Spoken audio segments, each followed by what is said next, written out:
पाहता गोवळी खाय त्यांचे उष्टावळी, करीती नामाचे चिंतन गडे कानोबाचे ध्यान। आली द्यावी डाई 10 वळत्या मागे गाई, एके ठाई काला तुका म्हणे भाविकाला, करीती नामाचे चिंतन गडे कानोबाचे ध्यान। लोकाभिरामं रणरंगधीरं राजीवनेत्रं रघुवंशनाथं, कारुण्यरूपं करुणाकरन्तं श्रीरामचन्द्रं शरणं प्रपद्ये।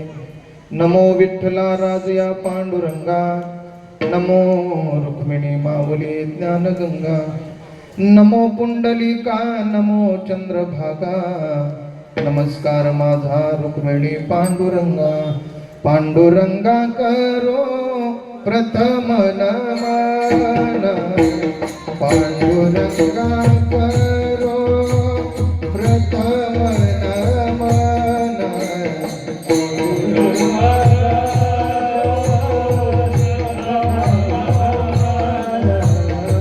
पांडुरंगा करो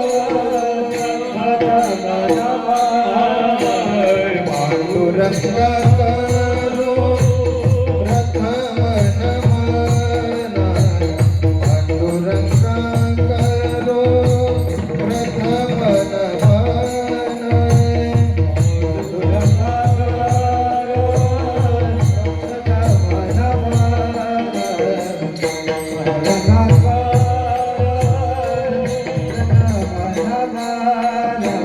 दुसरे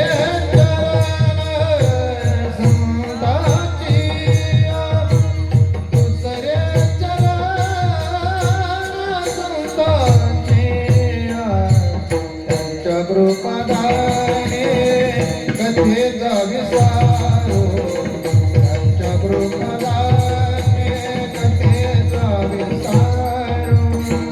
दुसरे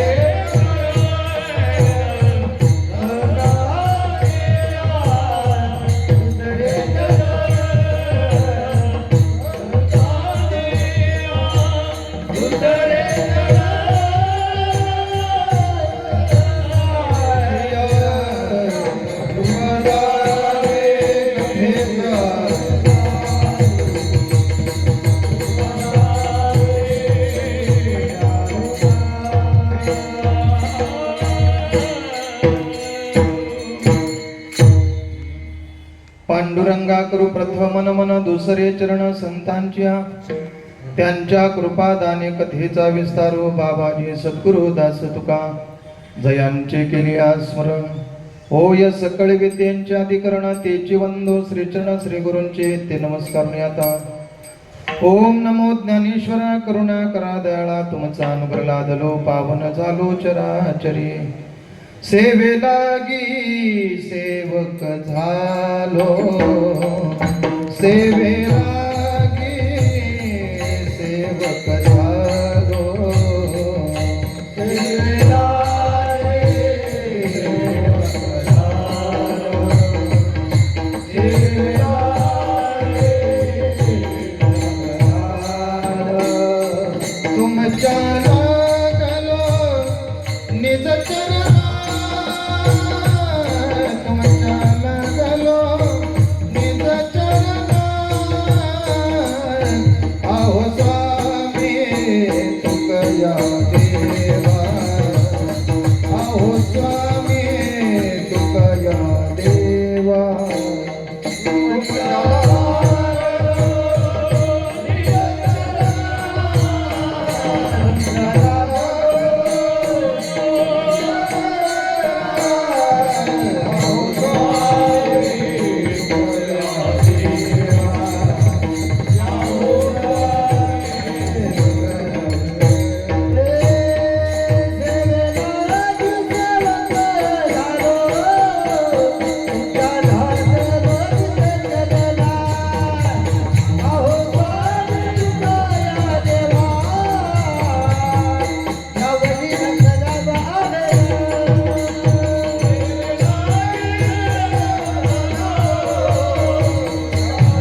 सेवे लागी सेवक झालो तुमच्या लागलो निज चरणा अहो स्वामी तुक या देवा यावरी न करावा अवेर मस्तक हे पायावरी या वारकरी संतांच्या कृष्ण जिनका नाम है गोकुल जिनका धाम ऐसे श्री भगवान को बार बार प्रणाम है ऐसे श्री भगवान को बार बार प्रणाम है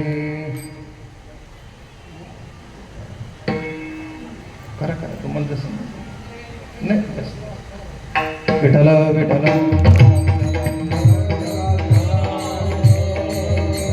माझी वाणी तुझ वर्णी गुण माझी वाणी तुझ वर्णी गुण माझी वाणी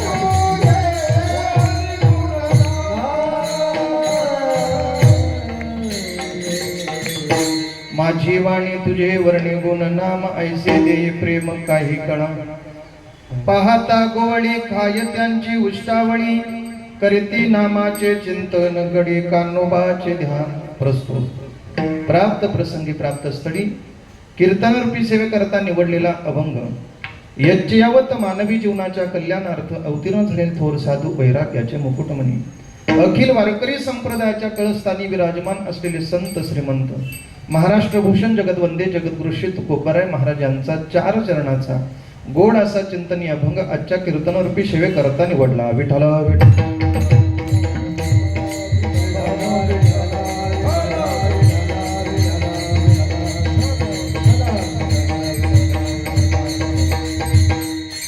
तुकाराम महाराजांच्या अभंगातून इतर साधनामध्ये भक्ती साधना कशी सर्वोत्तम साधना आहे याचं चिंतन तुकोबाराय आजच्या अभंगातून करत आहे.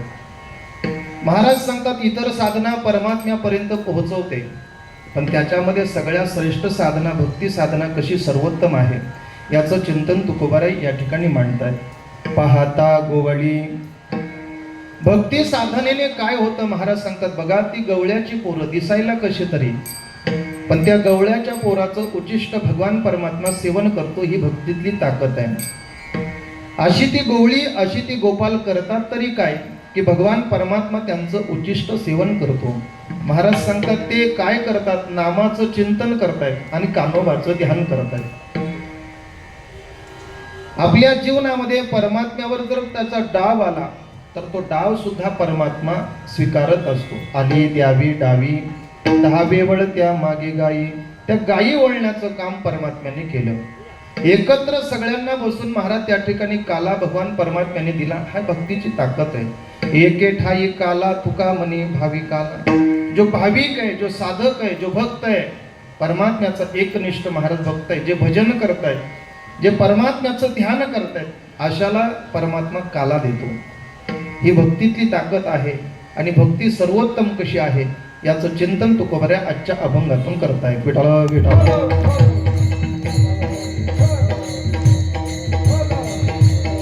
अभंगावर चिंतन करण्यापूर्वी अल्पसा हा पर्याय सालाबाद प्रमाणे चालू असलेला हा अखंड हरिनाम सप्ताह ग्रंथराज ज्ञानेश्वरीचं पारायण या ठिकाणी गेली अनेक वर्ष या ठिकाणी संपन्न होत आहे. 39वे हे वर्ष आहे आणि 39 वर्षातली ही शेवटची परिसमाप्तीची काल्याची कीर्तनाची सेवा माझ्याकडे ग्रामस्थ मंडळाने सुपूर्द केलेली आहे.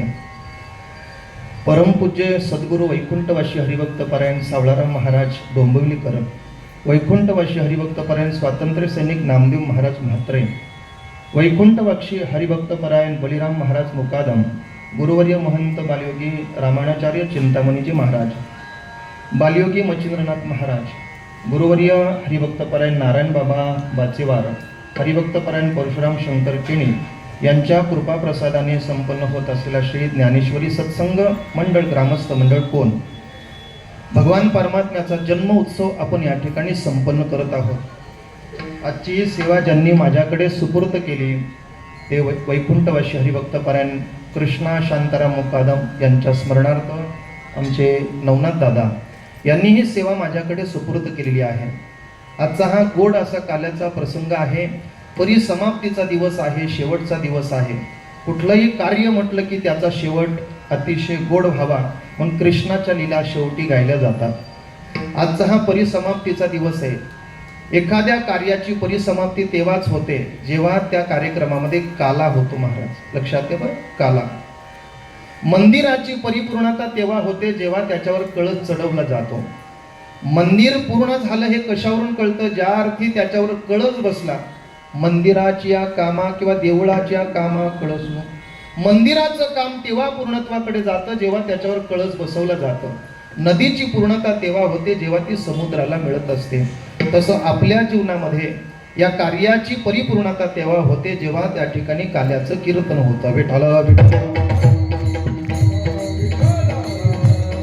आजचं काल्याचं कीर्तन आहे म्हणजे प्रसादाचं कीर्तन आहे। भगवान परमात्मा आम्हाला या ठिकाणी प्रसादाच्या रूपाने काला संपन्न करून देणार आहे। आणि घरी तर माणसं रोज जेवतायत, रोज जेवतायत, पण आजचं जेवण काही वेगळं आहे, हे प्रसादाचं जेवण आहे। भगवान परमात्मा प्रत्यक्ष या ठिकाणी येऊन आम्हाला तो काला देत असतो। प्रसाद आमच्या जीवनामध्ये काय करतो बाबा? महाराज सांगतात प्रसाद सर्व दुःखाचं हरण करण्याचं काम प्रसादामध्ये ताकद आहे। प्रसादात सर्व दुःखानां हानिरशोपजायते। प्रसाद आपल्या जीवनात काय करतो? आपल्या जीवनातले जेवढे दुःख आहेत तेवढे नष्ट करण्याचं काम प्रसाद करतो। मग असा प्रसाद आपल्याला सहज या ठिकाणी कोण गावामध्ये उपलब्ध होत आहे, हे आपलं परम भाग्य आहे।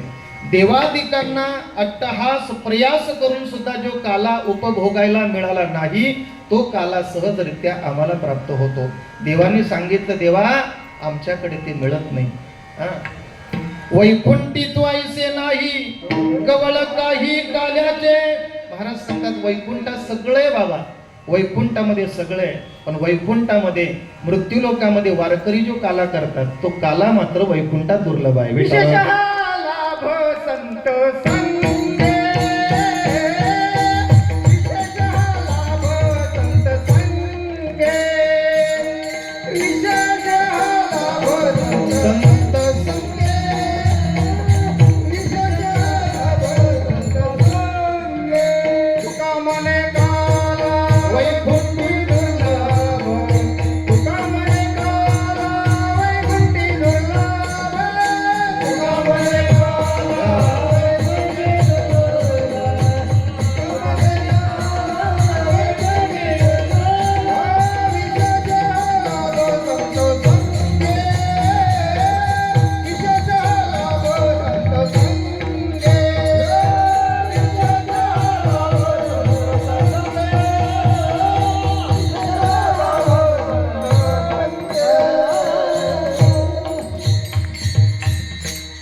तुकामने काला वैकुंठी दुर्लभ।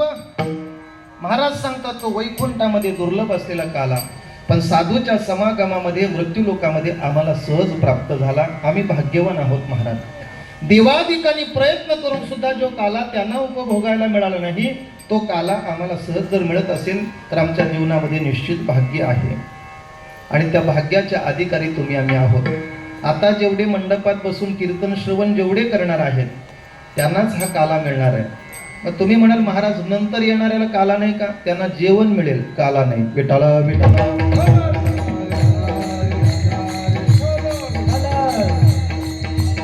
देवाच्या लीलांचं अनुवादन करून ते श्रवण करून नंतर घेतला जातो तो प्रसाद, आणि नंतर येऊन जो आम्हाला मिळणार आहे तो फक्त जेवण असेल। मग जेवण घ्यायचं का प्रसाद घ्यायचा हे आपल्या हातात आहे। कोण अधिकारी, कोण अधिकारी,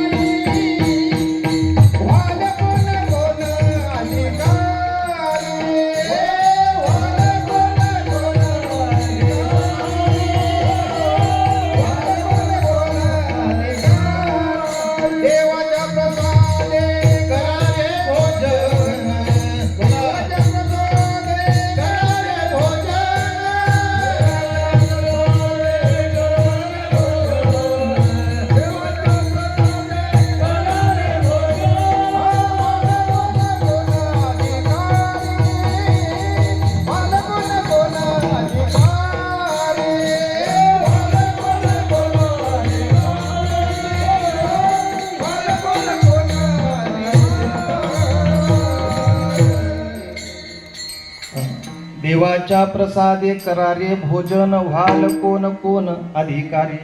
महाराज सांगतात देवाच्या लीला देवाच्या कथा श्रवण करा आणि नंतर काला घ्या, तो प्रसाद घ्या. काही काही माणसं शॉर्टकट करतात महाराज.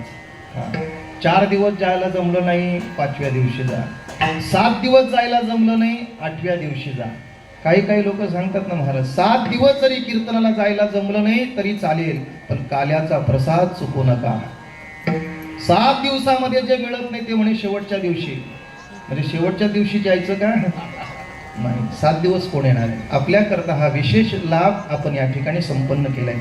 आजचा हा गोड काला या ठिकाणी संपन्न होत आहे. ही काल्याची सेवा माझ्याकडे सुपूर्द केलेली आहे. संकल्पित वेळेमध्ये आपण थोडंसं चिंतन करण्याचा प्रयत्न करणार आहोत. आपल्याला ही कल्पना आहे वरून ऊन खूप तापलंय आणि खाली सुद्धा, अशा अवस्थेमध्ये आपल्याला हे कीर्तन करायचं आहे. संकल्पित वेळेमध्ये आपण थोडंसं या सगळ्यांच्या कृपा प्रसादाने या अभंगाला स्पर्श करण्याचा प्रयत्न करूया. तसं पाहायला गेलं तर अभंगाचं चिंतन हे आपल्याच्याने होणं शक्य नाही, कारण ती अभंगवाणी माझ्या तुकोबाऱ्यांची. आज या तुकोबाऱ्यांच्या अभंगवाणीला स्पर्श करणारी माणसं संपून गेली, पण त्यांना त्या अभंगाचा थांग पत्ता लागला नाही. जेवढं तुम्ही त्याच्या खोलात जाल तेवढी महाराज त्याच्यामध्ये काहीतरी वेगवेगळं आम्हाला प्राप्त होत असतो, कारण ती अभंगवाणी तुकोबाऱ्यांची. सकाळचा पेपर दुपारी वाचत नाही, दुपारचा संध्याकाळी वाचला जात नाही, बरोबर आहे. एखादं गाणं आलं 2-4 महिने टिकतं, 4थ्या महिन्याला ते बाद होतं. एखादा चित्रपट आला तर महाराज तो 7-8 दिवस त्या थिएटरमध्ये चालतो, नंतर त्याला कोणी विचारत नाही. पण गेली अनेक वर्ष 400-450 वर्षापासून जी अभंगवाणी आजपर्यंत गायली जाते ती पुढे सुद्धा गायली जाईल. ही ताकद तुकोबाऱ्यांच्या अभंगाची. विठाला विठाला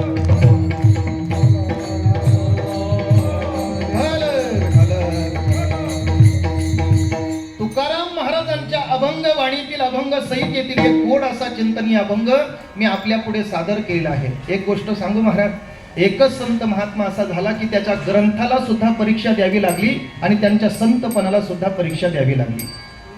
तपासून घेतलेला गाथा आणि तपासून घेतलेले संत म्हणजे तुकोबार आहेत. विठाला विठाला.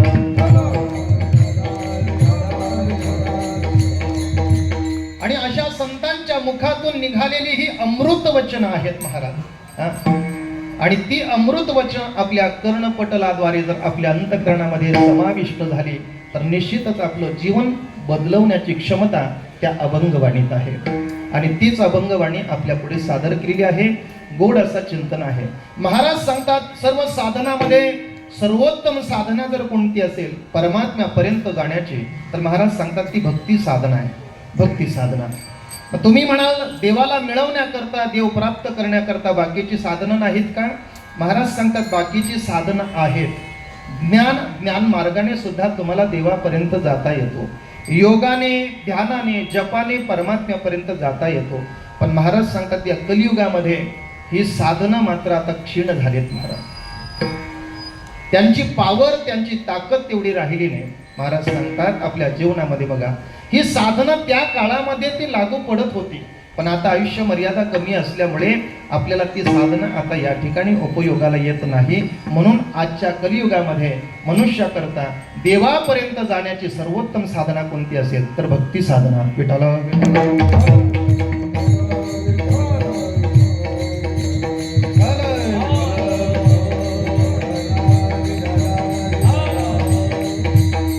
बघा, काही औषधं महाराज आपल्या जीवनामध्ये, ती औषधं जर आपण पाहिली तर त्याच्यावर 2 तारखा असतात, डेट असतात. एक कधी निर्माण झालंय आणि एक कधी संपलंय.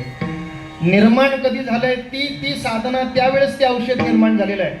पण आता कलियुग चालू झालं, आता ती साधनं काय झाली, एक्सपायर झाली, तिची कॅपॅसिटी संपली गेली आणि ज्याची डेट निघून जाते ती माणसं थप्पीला पडतात महाराज, ती साधना थप्पीला. तसं कलियुगामध्ये सर्वोत्तम साधना आहे परमात्म्याचं नामचिंतन. कलयुगा माझी करावे कीर्तन,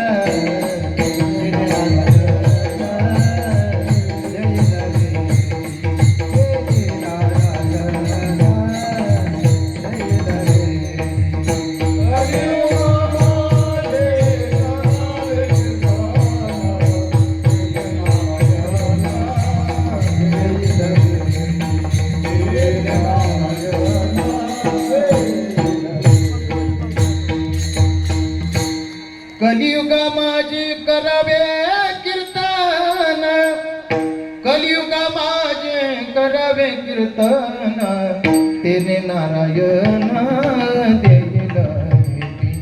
महाराज सांगतात या कलियुगामध्ये सर्वोत्तम साधना आहे ती भक्ती, आणि ती भक्ती साधना आपण केली पाहिजे.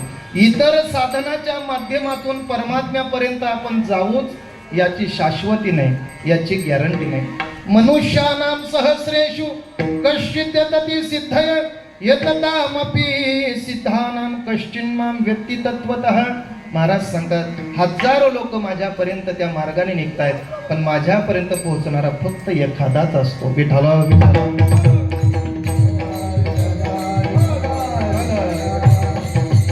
त्या साधनाच्या माध्यमातून माझ्यापर्यंत किती येतील मला माहित नाही, पण नामचिंतन करणारा तो माझ्यापर्यंत येणार नाही असं कधी होत नाही, आणि तो वाया जाईल असं सुद्धा मी माझ्या कानाने ऐकलं नाही. नाम घेत वाया गेला ऐसा कोणी आहे गेला, ऐसा कोणी आहे गेला, ऐसा कोणी आहे गेला.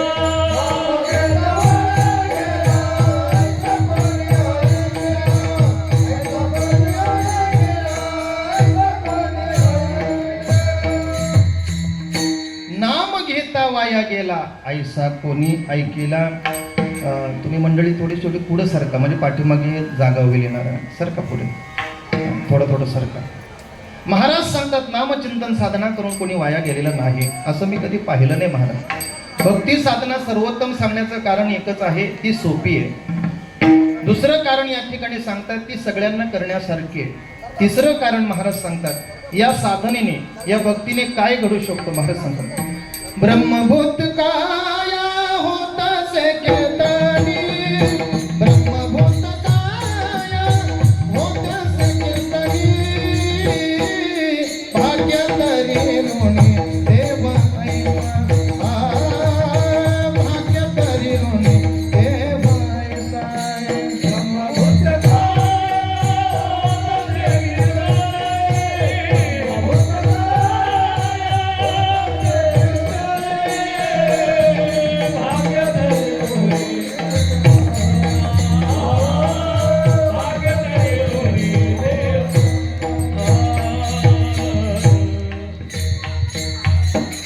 भक्ती साधना सर्वोत्तम कशा करता आहे पहिलं कारण मी सांगितलं, ही साधना सोपी आहे.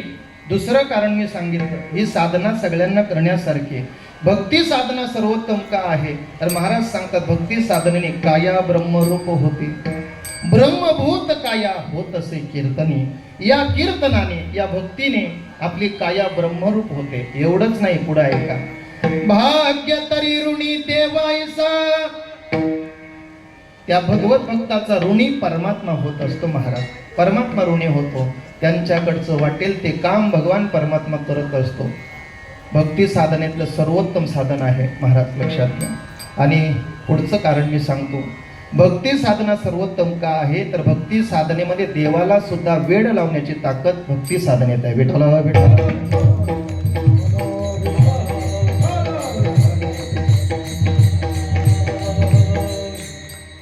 वेडा झाला भक्ती सुखेला चावला. भक्ती पुढे परमात्मा वेडा होतो महाराज, त्याला तो काय करतो हे सुद्धा त्याला भान राहत नाही. ही भक्ती साधनेची ताकद आहे. भक्ती साधनेमध्ये परमात्मा कसा वेडा बनतो याचं सह उदाहरण परमात्म्याचं, कशा पद्धतीने परमात्मा भक्तीच्या पुढे वेडा होतो याचं चिंतन तुकोबाऱ्यांनी आजच्या अभंगाच्या पहिल्या चरणामध्ये म्हटलं.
महाराज सांगतात परमात्मा भक्तीच्या पुढे कसं वेडा होतो याचं चिंतन तुकोबाराय आजच्या अभंगातून करताय. पाहता गोवळी खाय त्यांची उष्टावडी. महाराज सांगतात बघा, पाहायला गेलं तर ती गवळ्याची पोरं आहेत महाराज. आणि गवळ्याची पोरं म्हणजे कशी व्यवस्थित कपडे नाही महाराज, गाईच्या पाठीमागे पळणारी, केस विस्कटलेली, कशी तरी महाराज त्यांचा चेहरा विद्रूप झालेला, बोबड्या वाकड्या पिंड्या, अशा पद्धतीने महाराज ही सर्व सवंगडी. आणि त्यांच्याकडे पाहिल्यानंतर महाराज काही कपडे व्यवस्थित नाही, काही नाही.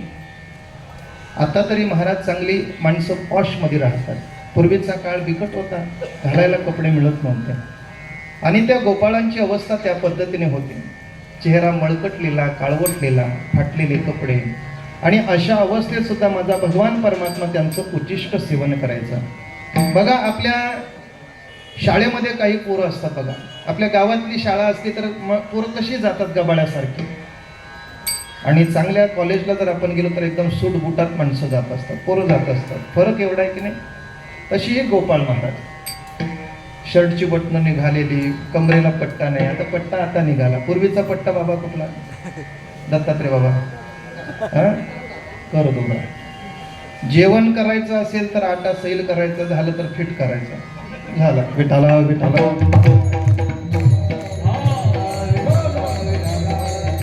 आणि अशी दिसायला कशी तरी महाराज विद्रूप होती, दिसायला कशी तरी होती. पण त्या गोपालांचं उच्चिष्ट माझ्या भगवान परमात्म्याने खाल्लं. अनेक पद्धतीने आपल्याला चिंतन करता येईल. या गोकुळामध्ये एक असा सवंगडी परमात्म्याचा होता, त्याचं नाव होतं मधुमंगळ. परमात्म्याने सगळ्यांना सांगितलं आज काहीतरी विशेष आपल्याकडनं घेऊन या. सगळ्यांनी पोरांनी आपल्या घरी गेल्यानंतर आपल्या मायबापाला सांगितलं, कृष्णाने आज काहीतरी विशेष सांगितलंय. आपापल्या पद्धतीने भगवान परमात्म्याकरता काहीतरी विशेष, कोणी लाडू, कोणी गुलाबजाम, करंजा, पोळी, आपापल्या पद्धतीने लोकांनी सगळ्यांनी महाराज घेऊन आलं. पण त्याच्यामध्ये एक गरीब गोपाळ होता, त्याचं नाव आहे मधुमंगळ. त्याच्याकडे काही खायला नव्हतं महाराज. दुसऱ्याकडं त्याची आई किंवा दुसऱ्याकडं काम करायचे, तेव्हा त्यांच्याकडे काहीतरी 2 घास तिला खायला मिळायचे. घरी आल्यानंतर मधुमंगळाने सांगितलं, आई आज कृष्णाने आपल्याकडनं काहीतरी विशेष मागितलंय, काहीतरी द्यायला पाहिजे. विचार करू लागली काय करावं. घरामध्ये सगळं पाहिलं तर घरामध्ये काहीच दिसलं नाही. आईच्या डोळ्यामध्ये पाणी आलं. आई विचार करू लागली, आज बऱ्याच दिवसातून कृष्णाने आपल्या पोराकडं काहीतरी मागितलंय, पण त्या कृष्णाला आपल्याकडनं देण्याकरता एकही वस्तू नाही. किती अभागी आहे मी. आज भगवान परमात्मा स्वतः सांगतो काहीतरी तुमच्याकडनं मला आणा, पण माझ्याकडे त्यांना देण्याकरता काहीच नाही. किती अभागी आहे. म्हणून भगवान परमात्म्याला कधी एक प्रार्थना करायची, देवा एवढं सुद्धा माझ्या जीवनामध्ये देऊ नको की त्या संपत्तीचा मला उन्मत्तपणा निर्माण होईल, पण एवढंही कमी देऊ नको की माझ्या दरवाजातून एखादा अतिथी बिनमुख जाईल. लक्षात घ्या. मधुमंगल महाराज त्या ठिकाणी प्रार्थना करतो, आई काहीतरी दे, देवाकरता काहीतरी दिलं पाहिजे तू. तिने सगळे महाराज जे काही मडके होते, रांजण होते, पाहायला सुरुवात केली, पण काही नव्हतं. वाईट वाटलं तिला, त्या माऊलीला सुद्धा. एवढ्या दिवसातून कृष्णाने मागितलं असेल तर काहीतरी आपल्याकडे पाहिजे होतं. पण जेव्हा दुसऱ्याच्याकडे काम करतो तेव्हा कुठे आपली चूळ पेटते राजा, आपल्याकडे काही नाही. पण 2-4 दिवसाचं कुठेतरी ग्लास भरून ताक तिच्या लक्षात आलं. आणि ते ताक महाराज त्या मधुमंगलाला दाखवलं की हे उद्या जाताना घेऊन जा. मधुमंगलाने पाहिलं 4 दिवसाचं ताक. एक तर ते ताक अगोदरच कसं आंबट, बरोबर आहे ना. आता फार लोक ताक पितात या दिवसामध्ये, नाही का. एक तर ते ताक आणि त्यातल्या त्या 4 दिवसाचं महाराज ते राहिलेलं ताक होतं, फार आंबट वास सुटलेला. मधुमंगलाने दुसऱ्या दिवशी सकाळी तयारी केली. खांद्यावर कांबळी घेतली, हातात काठी, गाईच्या पाठीमध्ये तो गेला. गेल्यानंतर त्या ठिकाणी हातामध्ये तो गाडगं घेतलं, त्याच्यामध्ये ते ताक टाकलं. सगळे सवंगडी महाराज त्या ठिकाणी कृष्णाच्या अवतीभोवती बसलेली आहेत. आणि सगळ्यांनी त्याच्यामध्ये कोणी जिलेबी काढली, कोणी गुलाबजाम, कोणी लाडू, असे पदार्थ मांडले. आणि अशा अवस्थेमध्ये मधुमंगलाला थोडीशी लाज वाटली. की सगळ्यांनी आपापल्या घरातून काही ना काही वस्तू आणले, चांगल्या पदार्थ माझ्या कृष्णाकरता आणले. पण मी किती अभागी आहे, 4 दिवसाचं ताक मी या ठिकाणी माझ्या कृष्णाला घेऊन आलोय आणि त्या ताकाने कृष्णाचं काय झालं तर वाईट वाटलं. हे सगळे पदार्थ पाहिले, मधुमंगलाने पाठीमागे सरला, तो ताकाचं गाडगं उचललं, एका झाडाच्या पाठीमागे गेला, रडायला लागला, देवा आज तुझी अपेक्षा पूर्ण करू शकलो नाही. या ठिकाणी महाराज मधुमंगलाला कुठं माहित होतं की कृष्ण परमात्मा तुमची वस्तू पाहतो म्हणून.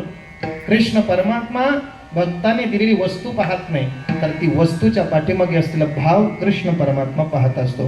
कारण तो स्वतः सांगतो, तुम्ही काय मला समर्पण करता हे मी पाहत नाही.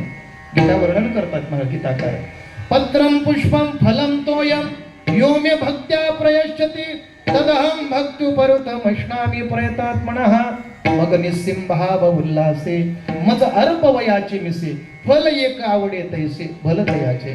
अरे तू काय देतो, कोणतं फल? सफरचंद दिलं पाहिजे असं नाही, शबरीची बोरं पण चालतात. तुम्ही फूल दिलं पाहिजे ते पण गुलाबाचं कमळाचं फूल पाहिजे असं नाही. तुम्ही कोणतंही फूल दिलं तरी चालेल. गजेंद्राने जसं फूल दिलं त्या भावनेने, तसं फूल जरी दिलं तरी मी त्याचा स्वीकार करतो. तुमच्या जीवनामध्ये नाहीच तुम्हाला काही देता आलं तर फुकटचं पाणी जरी मला समर्पण केलं तरी मी ते स्वीकार करत असतो. महाराज किती परमात्मा भोळा आहे बघा. फक्त त्या वस्तूचं समर्पण करताना तो भाव आपल्या अंतःकरणामध्ये निर्माण झाला पाहिजे. मधुमंगलाच्या डोळ्यातून अश्रू आहे. 4 दिवसाचं आंबट झालेलं ताक माझ्या कृष्णाला मी देऊ शकत नाही. आणि कृष्ण परमात्म्याने पाहिलं, सगळे गोपाल दिसतात पण माझा भक्त मला दिसत नाही मधुमंगल. पोरांना विचारलं, का रे बाबा मधुमंगळ आता होता, कुठे गेला माहित नाही. बऱ्याच गोपालांनी सांगितलं, कृष्णा त्याने ताक आणले, 4 दिवसाचं आंबलेलं ताक होतं आणि तुला कसं द्यावं म्हणून वाईट वाटलं, तो निघून गेला. देवाने सांगितलं, थांबा कोणी खाऊ नका, मी त्याला घेऊन येतो. परमात्म्याने पाठीमागे पाहिलं, एकाच्या झाडाच्या आड त्या मधुमंगलाची छाया दिसली महाराज. आणि परमात्म्याने विचार केला, हा इथं बसलाय. परमात्मा तिथं जात असताना चाहूल लागली. कोणाला? मधुमंगलाला चाहूल लागली की त्या ठिकाणी परमात्मा, कृष्ण परमात्मा माझ्याकडे येत आहे. हे पाहिल्यानंतर ते ताक होतं ते तोंडाला लावलं, प्यायला सुरुवात केली. का? हे जर ताक दिसलं तर कृष्ण माझ्याकडनं घेईल. मग गटागट प्यायला सुरुवात केली महाराज. पण घाबरत असताना माणसं जेव्हा पितात ना, चोरी करून जेव्हा खाल्लं जातं तेव्हा कुठंतरी ते सांडतं महाराज. विठाला किचन मध्ये महाराज सासूबाई कुठेतरी हॉलमध्ये बसलात आणि तेवढ्यामध्ये जर सुनबाईला काय खायचं असेल तर ती चांगल्या पद्धतीने खात नाही. तिचं लक्ष सगळं तिकडं असतं, कधी येते पटकन तोंडात टाकता कुठंतरी ती लागतं महाराज. तिची चाहूल लागल्याबरोबर ह्या महिला मंडळ काय करतात, जेवढं असेल तेवढं तोंडात टाकतात. तसं महाराज त्या मधुमंगलाने सगळं तोंडात टाकलं, रिकामं गाडगं ठेवलं. कृष्णाने पाहिलं, लबाडा, अरे आणलेलं माझ्या करता आणि एकटा खातो का? कृष्णा, अरे ते खूप खराब झालेलं, 4 दिवसाचं होतं आणि ते मी कसं तुला देणार? म्हणून महाराज कृष्णाने सांगितलं, अरे मी तुला कुठं म्हटलं चांगलं पाहिजे, कसंही जरी असलं तरी चालेल, फक्त श्रद्धेने मला समर्पण कर. एकटा खातो का? कृष्णाने गंमत काय केली, भक्ती सांगतो मी, भक्ती सर्वोत्तम साधना काय. मधुमंगलाने ताक ते परमात्म्याला दिलं नाही, पण परमात्म्याने त्याच्या अंगावर पडलेलं ताक चाटून जशी गाय वासराला चाटते ना, तशा माझ्या भगवान परमात्म्याने मधुमंगलाला चाटून ते ताक खाल्लं महाराज. खाय त्यांची उष्टावळी नमने उचिष्ट अथवा तोडे, नमने उचिष्ट अथवा तोडे.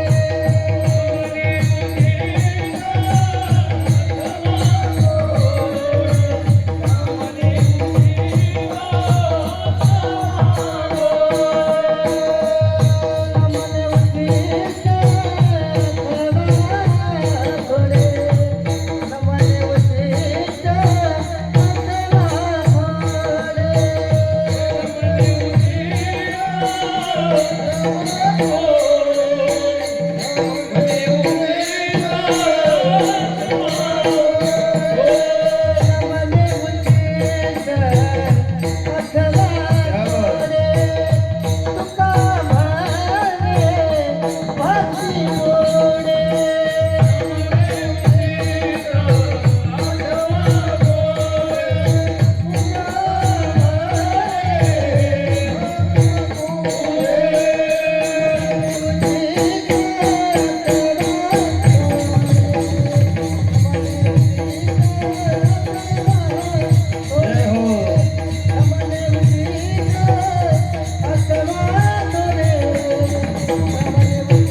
न म्हणे उच्चिष्ट अथवा थोडे, तुका म्हणे भक्ती पुढे.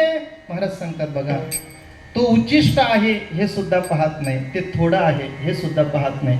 भक्तिभावाने जे तुम्ही समर्पण कराल तो परमात्मा घ्यायला तयार आहे, तो स्वीकारत असतो महाराज. फक्त आपण तेवढी देण्याची तयारी केली पाहिजे. मधुमंगलाचं अंग संपूर्ण परमात्म्याने चाटून आणि संपूर्ण ते ताक महाराज आपल्या जिभेने चाटलं गेलं. खाय त्यांची पृष्ठावडी. आमचे राऊत महाराज सुद्धा एक दृष्टांत गोड सांगायचे. म्हणे पेंद्याच्याकडे एक दिवशी श्राद्धाचा कार्यक्रम होता. श्राद्धाचा कार्यक्रम असताना आईने त्याला सांगितलं, जा जरा गावात आमंत्रण कर, सगळ्यांना आमंत्रण करून आला. हे आण ते आण सगळं करता करता पेंद्या दमला. आता एका कोपऱ्याला शांत बसला. आईला सांगितलं, आई काहीतरी खायला वाढ, आता भूक लागली. सकाळपासून वन केली. आता इथं पण सकाळपासून फार माणसं धावणारी आहेत. त्यांनाच माहित आहे कधी काला होतो, कधी काला पोटात जातो. कारण त्यांच्या पोटात कालवा चाललेली असते आता. कारण सकाळपासून धावणारी मंडळी, काय खावं हे सुद्धा त्यांना आता पत्ता नाही. कारण का वेळेत कीर्तन चालू झालं पाहिजे याच्याकरता महाराज ठराविक माणसं असतात, ती धावपळ करत असतात. लक्षात घ्या. पेंद्याची धावपळ पाहिली आईने, मटकन खाली बसला. पेंद्या आईला सांगतो, काहीतरी आई मला खायला दे. पेंद्याला आई सांगते, एवढा श्राद्धाचा विधी उरकला ना, पहिली पंक्तीला तूच बस, पहिल्या पंक्तीला. त्या ठिकाणी महाराज आईने सांगितलं, पहिल्या पंक्तीला तू बस. पण आता पोटात कावळे ओरडायला लागले, आई पटकन मला काहीतरी खायला दे, भूक लागली. दुपारची वेळ झाली, श्राद्ध विधी आटोपला गेला. पंक्ती बसल्या महाराज त्या ठिकाणी. आणि पंक्ती बसल्यानंतर माझ्या त्या विठाल पेंद्याने महाराज त्या ठिकाणी विचार केला की आता मला बसायचंय. त्या ठिकाणी पहिल्या पंक्तीला बसला. सगळे काही पदार्थ वाढले गेले, पण कढी एवढी चांगली झालेली महाराज की कढीचा वास घराच्या बाहेर दरवळत होता. घराच्या जवळून जाणारी माणसं पेंद्याच्या घरी 2 मिनिटं थांबायची, जरा 2 मिनिटं रस्त्यावर. चांगला वास आला, वाह तृप्त झालं. चला आता वडापावच्या टपरीवरून जाणारी माणसं जातात ना, भजीचा वास आला का खाऊ वाटतं महाराज. एकादशी असली तरी तोंडाला पाणी सुटतं. विठाला काही गल्लीतून गेल्यानंतर असं वाटतं ही गल्ली कधी पार करतो आपण. मग तो काला आहे का रात्रीचा जागर आहे हे सुद्धा लोक पाहत नाही. असा सुगंध तिथून दरवळत असतो महाराज की कधी हा घर आपल्याला पास होतो. कधी कधी मंदिराच्या कडेलाच अशी घरं असतात महाराज, पण इथं बरं आहे महाराज की अगरबत्तीचा वासच तिथं चालू असतो. हा, पण आपल्याकडे 8 दिवस सगळं बंद आहे. वा, गोड निर्णय आपण घेतला, कौतुक तुमचं बरं का. 8 दिवस कुठल्याही प्रकारचं महाराज या ठिकाणी काही सेवन केलं जाणार नाही. सात्विकच गोष्ट आपण या ठिकाणी करतो.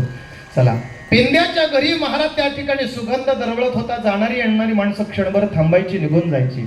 पेंद्या पंक्तीला बसला. आता जेवायला सुरुवात करणार संकल्प सोडला आणि कढीचा एक घोट तोंडामध्ये मारला. एवढी गोड कढी वाटली. आता पेंद्याला आठवण आली ती भगवान श्रीकृष्णाची. तोंडामध्ये कढी घेतली आणि महाराज पात्रावरून उठाला. त्या ठिकाणी धावत पळत चाललाय.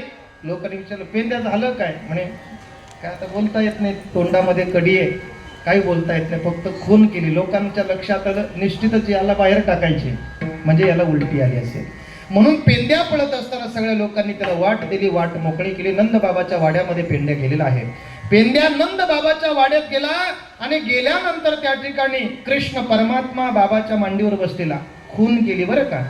मोठा माणूस जेव्हा घरात असेल तेव्हा लहान लेकरं तिथूनच घराच्या दरवाजातूनच त्याला खुणावतात. कुठं जायचंय ती त्यांची खून त्याला माहीत, काय करायचंय त्यांना माहिती. आई वडील घरात असेल तर पोरं जर बोलवायला आली तर त्यांच्या खुना असतात, बरोबर ना. विठाला पेंद्याने खुणावलं, कृष्णा मला तुला काहीतरी द्यायचंय, इकडे ये. पेंद्या परमात्मा त्या ठिकाणी सांगतो, काय मला म्हणजे तू इकडे ये, मला तुला काहीतरी द्यायचंय. करता करता करता कृष्णाच्या लक्षात काहीतरी गडबड आहे. परमात्मा त्या ठिकाणी आला, विचारलं, काय रे पेंद्या, काय मी आणलेली कढी तुला द्यायची, गोड कढी झाली. भगवान परमात्म्याने आ केला आणि पेंद्याने आपल्या तोंडातली गुळणी कृष्णाच्या तोंडात टाकली. चांगलं वाटतं ऐकायला. एका ताटात जास्त प्रेम असलं तर एका ताटात बसू शकतो. त्याच्या तोंडातलं नाही.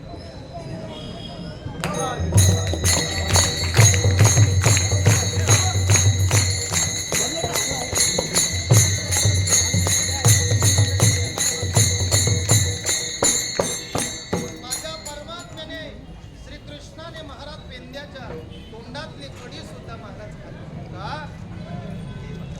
भक्ती परमात्म्याला वेळ लावते. त्याच्याकडे काय कमी सांगा मला. जो संपूर्ण विश्वाला जो महाराज पोचण्याचं काम करतो, खाऊ घालण्याचं काम करतो, त्याच्याकडे काय कमी असेल. पण असाही परमात्मा त्या ठिकाणी गोपालांचं गोष्ट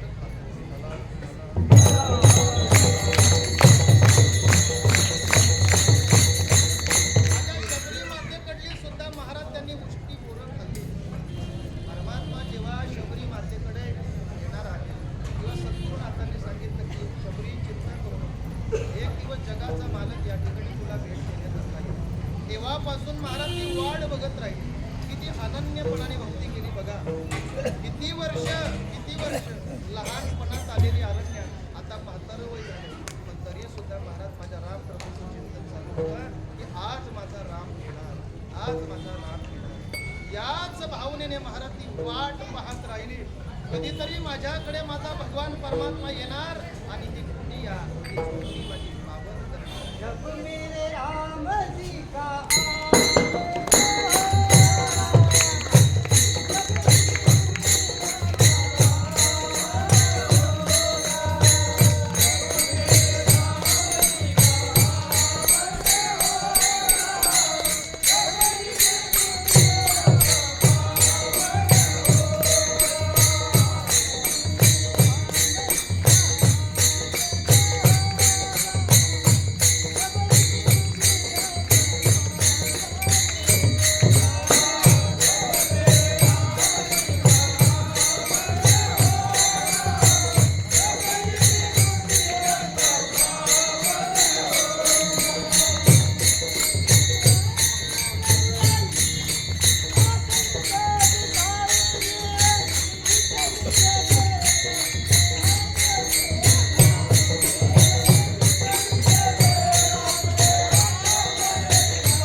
शबरी के कुटिया का पावन होगा, आएंगे रघुराई तब मैं आसन पे बिठाऊंगी, मीठे मीठे बेर अपने हाथों से खिलाऊंगी, साथ साथ लखन जी का दर्शन होगा, शबरी के कुटिया का पावन होगा.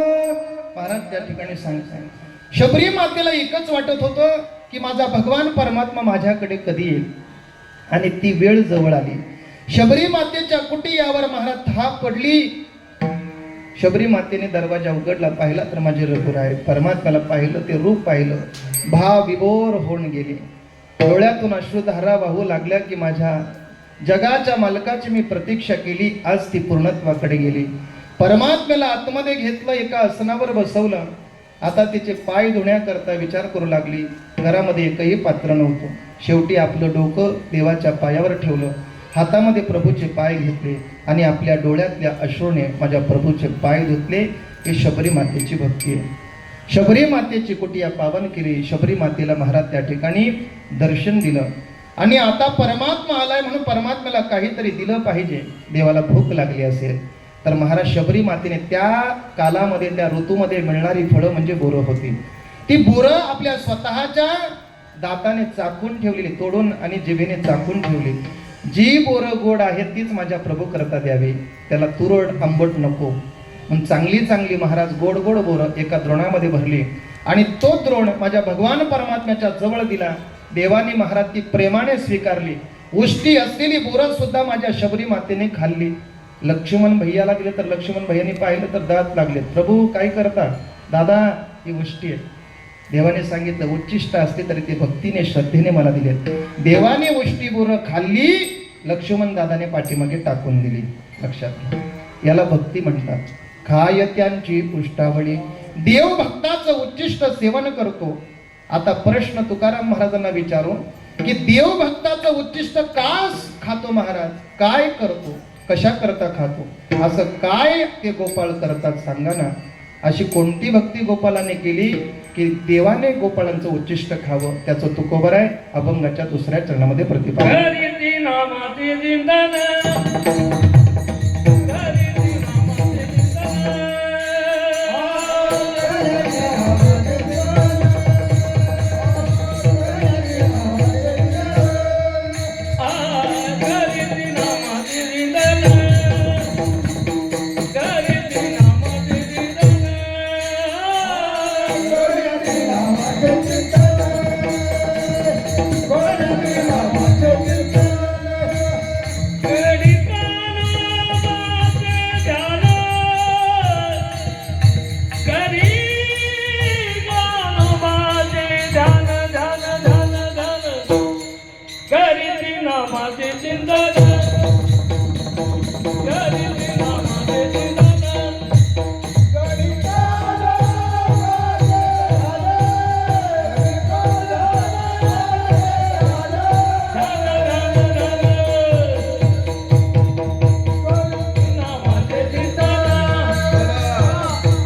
तुकाराम महाराजांना विचारलं, महाराज असे ते गोपाल करतात तरी काय की भगवान परमात्मा त्यांचं उच्चिष्ट खातो.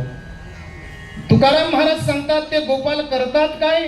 ते गोपाल देवाची भक्ती करतायत, साधना करतायत, ते गोविंदाचं ध्यान करतायत, त्याच्या नामाचं चिंतन करतायत. गोपाल आपल्या जीवनामध्ये सातत्याने देवाचं ध्यान करायचे. झोपी जाईपर्यंत कृष्णाचं ध्यान, झोपेतून उठलं की पुन्हा कृष्णाचं ध्यान, सातत्याने देवाचं चिंतन. महाराज एक मिनिट सुद्धा गोपाल कृष्णाशिवाय राहत नव्हते. महाराज एवढी अनन्य भक्ती महाराज त्या गोपालांनी केली. गोपाल परमात्म्याशी एकरूप होऊन भक्ती करायचे. सकाळी सकाळी उठले की नंद बाबाच्या अंगणात कृष्णाची भेट घेण्याकरता रात्रीपर्यंत राहायचे. घरची लोक विचार करायचे, अरे सकाळी पहाटे काकड्याला जातात तर जागर भजन करूनच येतात, भानगड काय? एवढं महाराज माझ्या कृष्णाचं वेड त्या गोपालांना लागलं आणि गोपालांना सुद्धा त्या कृष्णाचं वेड आणि कृष्णाला गोपालांचं वेड. ही भक्ती महाराज, ही भक्ती साधना आहे. देवाचं भजन, देवाचं चिंतन महाराज हे गोपाल करत होते. म्हणून तर भगवान परमात्मा त्यांचं उच्चिष्ट खायचं. एवढंच नाही, त्यांच्यावर जर डाव आला महाराज खेळता खेळता म्हणजे देवावर, तर तो डाव सुद्धा महाराज परमात्मा देत होता. आली द्यावी डाई, दहावे वळ त्या मागे गाई. रानात जेव्हा खेळायला जायचे, गायी चारण्याकरता जायचे, तेव्हा तिथं खेळ खेळत होते. आणि तिथं खेळ खेळले का जर कृष्णावर डाव आला तसा तर लय लबाड महाराज, तो डाव घेतच नव्हता.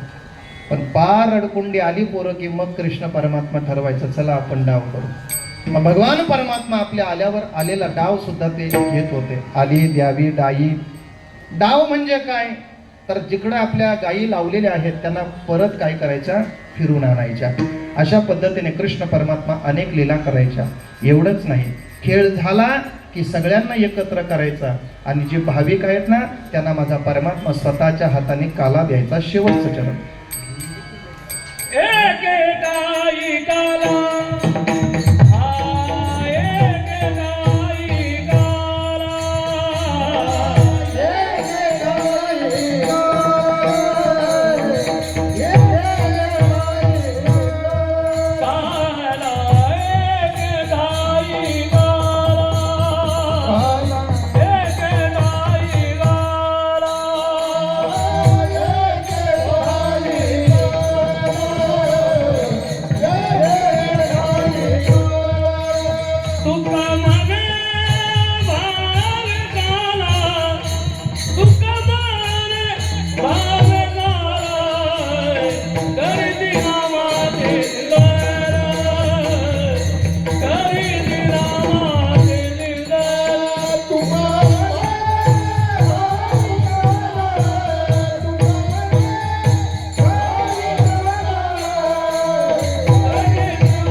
गडी कानोबाचे ध्यान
एके ठाई काला तुका म्हणे भाविकाला. सगळ्यांना एकत्र भगवान परमात्मा करतो आणि त्याला काला देत असतो.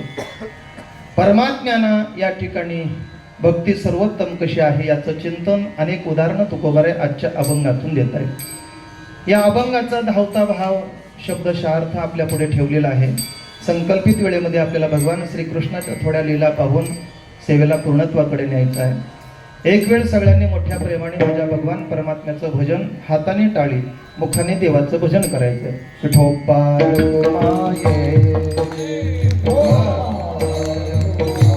जय जय विठोबार कुमारे जय जय विठोबार कुमारे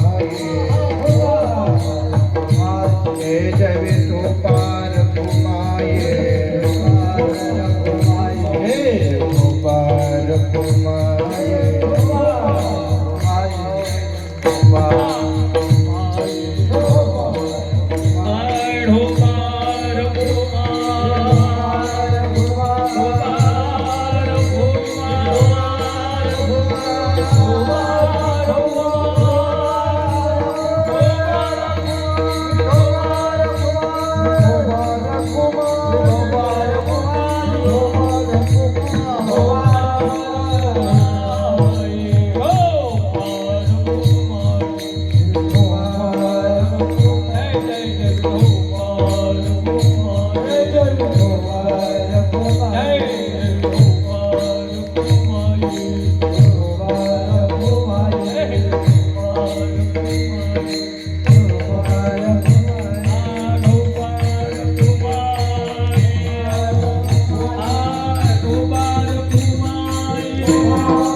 पाहता गोवणी खाय त्यांची उष्टावळी करती नामाचे चिंतन गडी कानोबाचे ध्यान आली द्यावी डाई धावी वळे त्या मागे गाई एके ठाई काला तुका म्हणे भाविकाला करती नामाचे चिंतन गडी कानोबाचे ध्यान असा साधा सरळ अभंगाचा भाव आहे.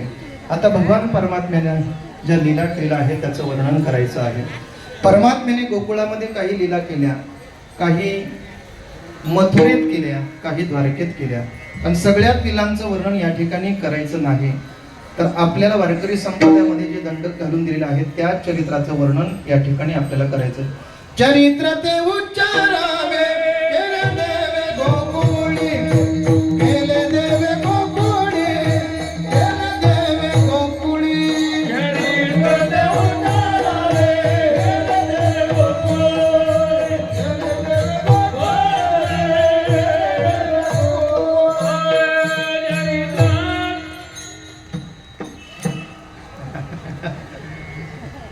चरित्र ते उच्चारावे केले देवे गोकुळी. गोकुळामध्ये भगवान परमात्म्याने ज्या लीला केल्या त्याचं वर्णन केलं पाहिजे.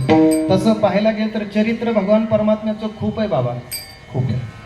जन्माला आल्यानंतर परमात्म्याने चरित्र केलं हे थोडंसं कुठंतरी वेगळं वाटतं बोलायला.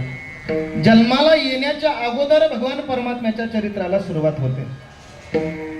जेव्हा भगवान परमात्म्याचे मायबाप कंसाच्या बंदीखान्यात आहे, तिथून जर आपण सुरुवात केली तर आपण विचार करा महाराज, उग्रसेनाचा मुलगा कंस आणि कंसाची महाराज चुलत बहीण बरं का देवकी, देवकाची कन्या देवकी. हा थोडासा क्रूर स्वभावाचा होता कंस. स्वतःच्या बापाला बंदीखान्यात टाकला आणि राजगादीवर बसला.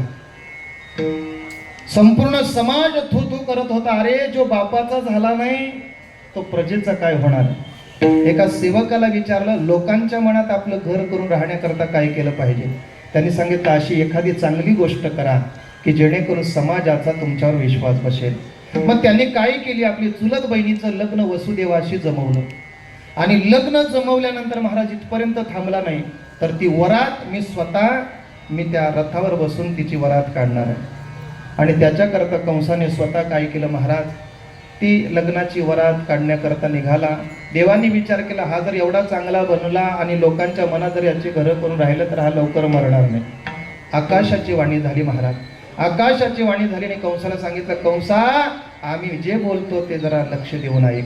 हिच्या पोटी आज ज्या तुझ्या बहिणीची तू मिरवणूक काढत आहेस तिच्याच पोटी 8वा पुत्र येईल आणि तो तुझा काळ असेल. विठाला विठाला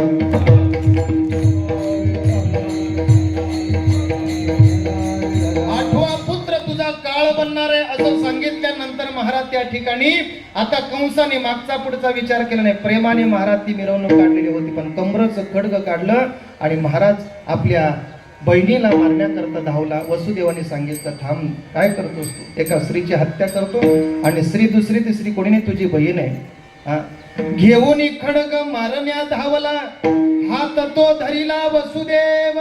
वसुदेवाने हात पकडला, अरे तुला या ठिकाणी स्त्री हत्येचं पातक लागेल, तुझ्या बहिणीचं हत्या करतोस तू.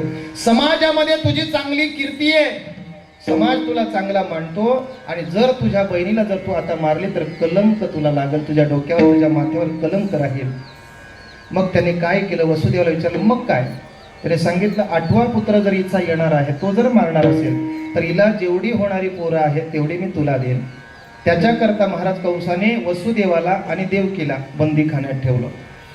पहिला पोरगा झाला, कंसाला देऊन टाकला. कंसाने विचार केला, जर 8व्या पोरापासून जर मला भीती असेल, 8व्या मुलापासून, तर पहिल्याला मारून उपयोग काय, म्हणून परत केला. पण परत दिल्यानंतर नारद महर्षी आले, त्यांनी विचार केला, हा जर असाच पुण्यवान झाला तर लवकर मरणार नाही. पुण्य सारा वया भेटे देवऋषी वदी बाळकासे ठेवू नको. अरे राजा करतो काय, म्हणून एक कमळाचं फूल घेतलं आणि दाखवलं. कंसा सांग मला यातला पहिला नंबरचा कोणता आहे ना 8 नंबरचा कोणता आहे. पाकळ्या मोजायला सुरुवात केली. 1 2 3 4 5 6 7 8. 8वा जो होता आता त्याला सांगितलं उलट मोज आता. सगळ्या पद्धतीने मोजून दाखवलं आणि त्याला एकच विचार पटला की पहिलाही 8वा येऊ शकतो आणि 8वा सुद्धा पहिला असू शकतो. म्हणून आणलेल्या लेकराला महाराज त्यांनी काय केलं, शिळेवर आपटून मारून टाकलं. अशी 6 पोरं महाराज त्या ठिकाणी मारिले दुराचारी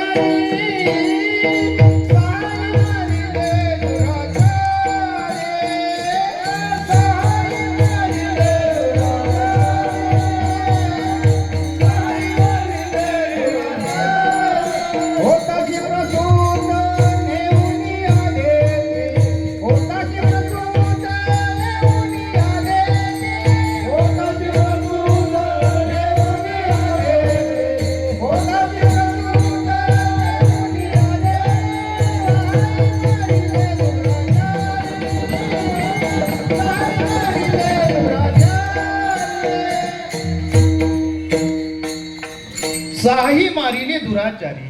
हा दुराचारी कंसाने काय केलं, आपल्या स्वतःच्या बहिणीची 6 लेकरं मारून टाकली.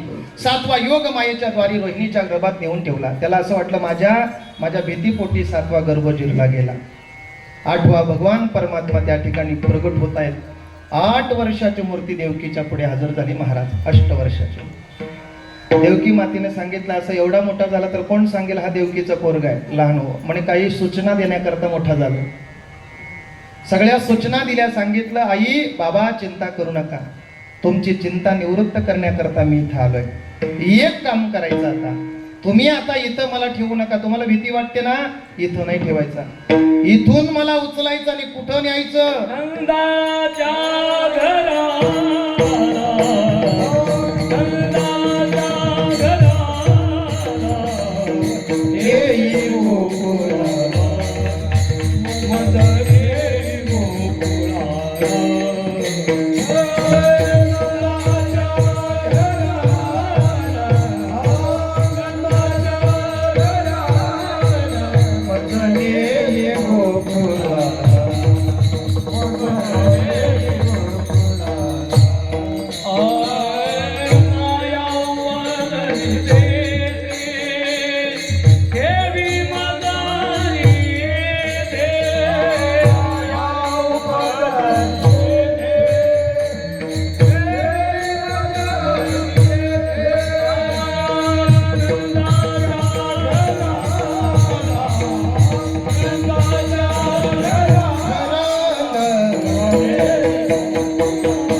भगवान श्रीकृष्ण आपल्या स्वतःच्या बापाला सांगतो, बाबा तुम्हाला चिंता करायची गरज नाही, तुम्हाला भीती बाळगायची गरज नाही. मी सूचना देतो त्या पद्धतीने मला इथून हलवायचं. कुठं न्यायचं, नंदाच्या घराला, नंदाच्या घराला, मजनी गोकुळाला.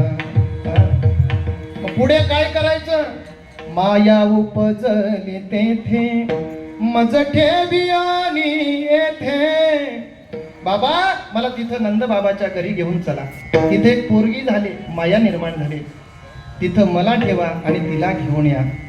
मग बाबांनी सांगितलं, बाळ आम्ही काय गार्डनला फिरायला आलो का, हातामध्ये पायामध्ये बेड्या आहेत, दरवाजे लागलेले आहेत, सगळे द्वारावर काय आहेत, प्रत्येक दरवाजेवर रक्षपाल आहेत. देवाने सांगितलं ते सगळ्यांना मी मोहून टाकलंय, तुम्ही चिंता करू नका, फक्त एक काम करा, मला उचला. चमत्कार असा झाला, देवाला डोक्यावर घेतले आणि जीवनातली सगळी बंधनं घडून गेली. महाराज उचलीला कमळापती पाहिजे बंधने गळते, पाहिजे बंधने गळते, पाहिजे बंधने गळते. उचलीला कमळापती पाहिजे बंधने गळते, पाहिजे बंधने गळते, पाहिजे बंधने. देवाला डोक्यावर घेतला आणि सगळी बंधनं आपोआप तुटली. संसारात जेवढी बंधन आहेत ना, फक्त देवाला डोक्यावर घ्या, सगळी बंधनं तुटून जातात. पण आमचं उलट झालंय, आम्ही देवाला देवळातच ठेवलं आणि मायेला डोक्यावर घेऊन फिरतो. लक्षात घ्या. म्हणून तर सप्ताह होईपर्यंत माणसाला फुरसत नाही. आलो असतो पण काय करावं, कामच एवढे, माया डोक्यावर आहे. वेटाला वेटाला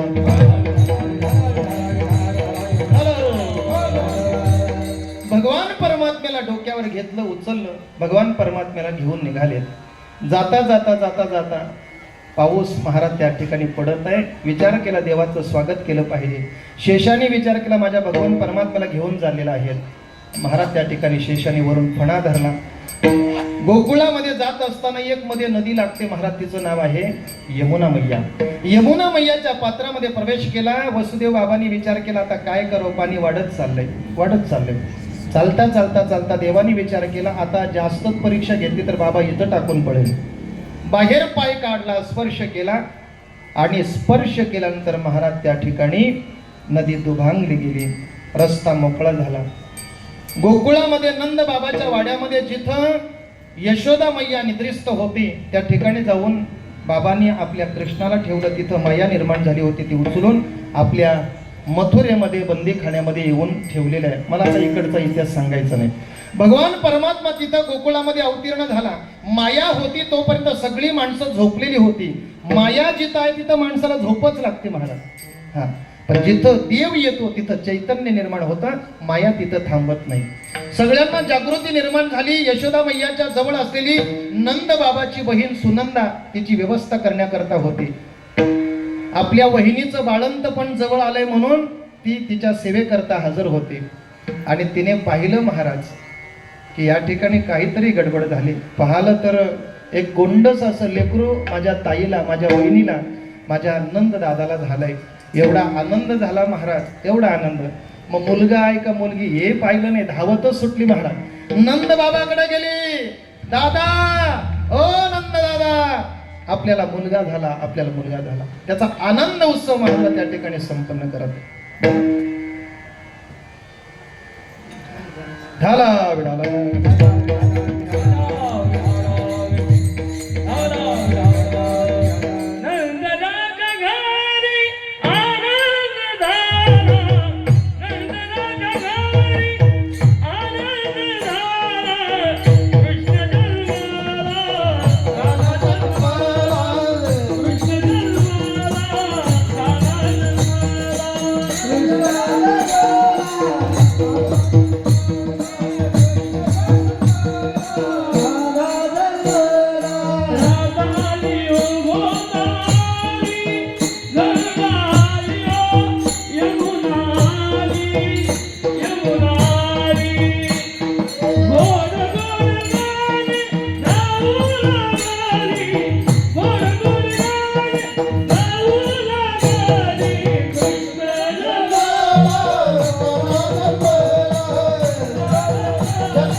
कृष्णा जन्माला, कान्हा जन्माला, नंद घरा नंद भयो जय कन्हैया. नंद घरा नंद भयो जय कन्हैया. हाथी घोडा पालकी जय कन्हैया लाल की. जय कन्हैया लाल की. जय कन्हैया लाल की. नंद घरा नंद भयो जय कन्हैया लाल. नंद घरा नंद भयो जय कन्हैया लाल. नंद घरा नंद भयो जय भगवान परमात्मा अवताराला आलेला आहे. त्याचा आनंद या ठिकाणी सगळ्यांना होतोय महाराज. आज या गोकुळातल्या गवळण्यांना आनंद झाला यात नवल नाही. या गोकुळामध्ये असलेली गायी, वासरं, झाडं, झुडपं यांना सुद्धा महाराज प्रभूच्या आगमनाचा आनंद होत आहे. परमात्मा आलेलाचा आनंद संपूर्ण गोकुळवासींना झाला. गोकुळीच्या सुखा अंतपार नाही लेखा. बाळकृष्ण नंदा घरी आनंदल्या नरनारी. आणि या ठिकाणी नंद बाबाला लेकरू झालेला आहे. ही वार्ता महाराज हा हा करता करता करता संपूर्ण गावामध्ये पसरली गेली महाराज. वेगळं काही पत्र पाठवण्याची गरज नाही महाराज.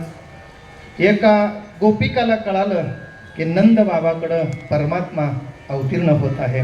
मग त्या गवळणी महाराज त्या ठिकाणी पळू लागल्या, धावू लागल्या आणि आपल्या आळीतल्या सगळ्या गवळणींना सांगायला लागल्या, हे बाई, गवळण म्हणती गवळण दिला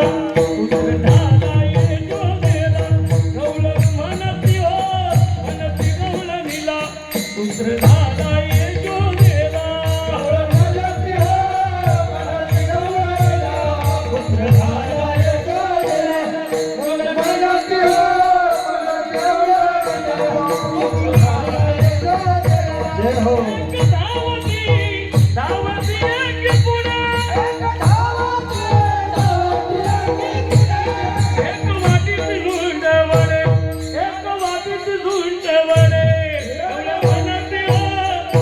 बोला बोला.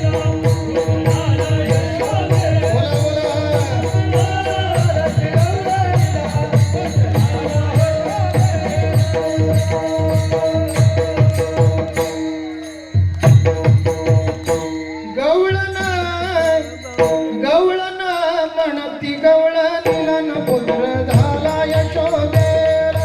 गवळण म्हणती गवळ निलन पुत्र झाला यशोदेला. पुत्र झाला यशोदेला. पुत्र झाला यशोदेला. गवळण गवळण गवळण म्हणती गवळ निलन पुत्र झाला यशोदेला. गवळण म्हणती गवळ निलन पुत्र झाला यशोदेला. अनेक गवळणी महाराज त्या गावामध्ये पडू लागल्या. बाई तुला कळालं का, आज गोकुळामध्ये नंद बाबाच्या घरी कृष्ण कन्हैयाचं आगमन झालेलं आहे. त्याचा आनंद उत्सव सगळ्यांनी साजरा केला. अनेक गवळणी माझ्या परमात्म्याला पाहण्याकरता येत आहेत. जी गवळण माझ्या कृष्णाला पाहून गेली ती बहार विभोर होऊन जायची. मग दुसरी गवळण तिला विचारायची, का ग बाई कसा दिसतो तो, कसा दिसतो. मग तिने सांगावं, राजस सुकुमार मदनाचा पुतळा रवी शशी कळा लोपलिया. तिने वर्णन करावं असा परमात्मा दिसतो. दुसरीला विचारलं, का ग बाई तू पाहिला का. हो म्हणे पाहिला. कसा आहे. पाहिला पाहिला नंदाचा नंदन. पाहिला पाहिला नंदाचा नंदन.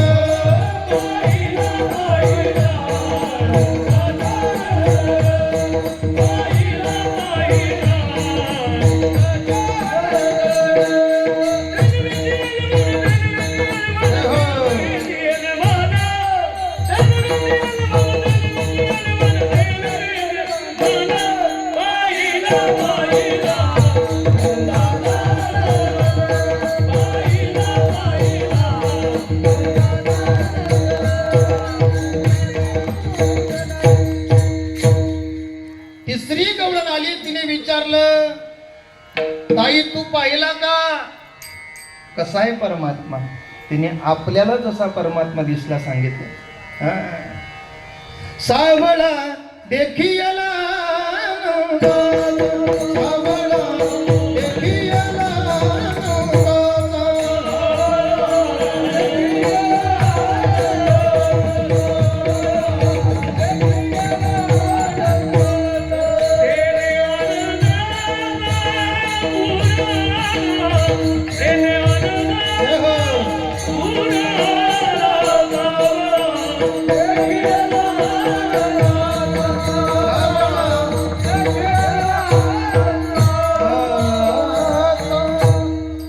ज्या गवळणी जाऊन माझ्या कृष्ण कन्हैयाला पाहत होत्या, ज्या तिथपर्यंत पोहोचलेल्या होत्या, त्या त्यांना विचारायच्या, का ग बाई कसा दिसला. आपल्याला परमात्मा जसा दिसला तसा आपल्या शब्दामध्ये त्या गोपिका दुसऱ्या गोपिकांना सांगू लागल्या. परमात्म्याचा आनंद उत्सव अनेक दिवस त्या ठिकाणी गोकुळामध्ये संपन्न झाला. परमात्मा हळूहळू त्या ठिकाणी यशोदा मैयाला आनंद देत होता. आनंद देत असताना आपल्या अनेक लीला भगवान परमात्मा त्या घरामध्ये करत होता. कधी कधी कूस बदलली की यशोदा मैयाने त्याचा उत्सव साजरा करायचा. आज माझ्या लेकराने काय केली, कूस बदलली. आज माझा परमात्मा हळूहळू रंगायला लागला. हे सुद्धा महाराज माझ्या यशोदा मैयाला कौतुकाचं वाटलं. तळवे तळ हात टेकिता डाव्या गुडघ्यान रागता रंगली रंगला उगा देखी रंगली रंगला उगा देखी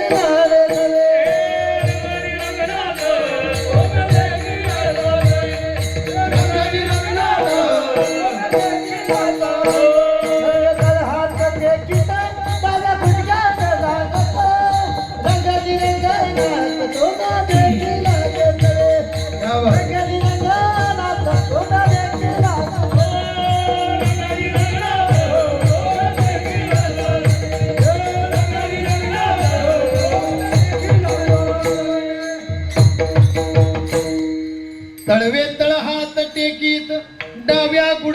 दुधाने रांगत डाव्या गुडघ्यावर परमात्मा रांगू लागला. एक हात एक तळवा या धरती मातेला लावलेला आहे, स्पर्श केला आणि अशा परमात्म्याने खोड्या करायला चालायला सुरुवात केली. महाराज आपण सांगत असतो 2 पद्धतीने लीला परमात्म्याने केल्या. कुठल्या? रांगत रंगणी चोरीत लोणी भाऊनी धरिते गवळणी हो बांधीती चरणी देते गारणी यशोदे साजणी हो.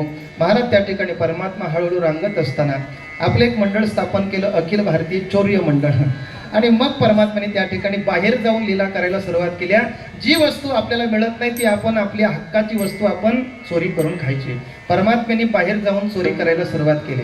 असं घर पाहायचं महाराज, फार दह्या दुधाने भरलेलं मात तिथं जाऊन परमात्म्याने त्या ठिकाणी चोरी करायला सुरुवात केली. चोरी करत असताना महाराज त्या गवळणीच्या घरचं सगळं खायचं आणि दुधाने पालथी करायची. आजच्या अभंगातून पाहता आहे, बरोबर का? पाहता म्हटलं की गोपाल आणि पाहती म्हटलं की गवळणी. विठाला विठाला. आपल्या गोपालांना यथेच्छ माळ खायला दिला की परमात्म्याने काय करायचं, त्या गोपिकांच्या सगळ्या दुधाने पलट्या करायच्या, उलट्या करायच्या. पाहती गवळणी तब पाहती गवळणी, पाहती गवळणी, पाहती गवळणी, पाहती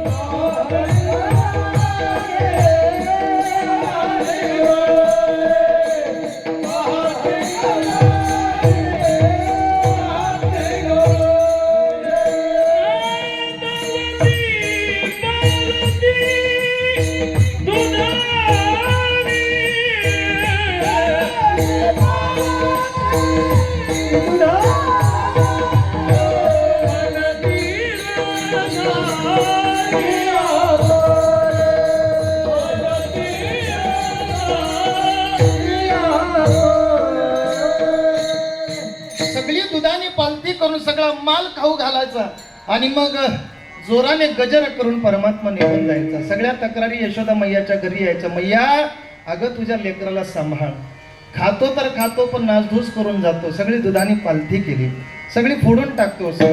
बाकी एक गळून आली, तिने सांगितलं यशोदा ज्याच्याकडे आहे त्यांची ही अवस्था करतो आणि ज्याच्याकडे नाही त्यांची अवस्था वेगळी करतो. काल परवा मी कृष्णचंद्र महाराजांचा भागवत ऐकत होतो. त्यांनी थोड अशी एक लीला सांगितली. त्यांनी सांगितलं ज्याच्याकडे काहीच नाही त्याच्याकडे जातो, तो विचारतो काहीतरी मला खायला दे. ती म्हणते माझ्याकडे काहीच नाही, काहीच नाही.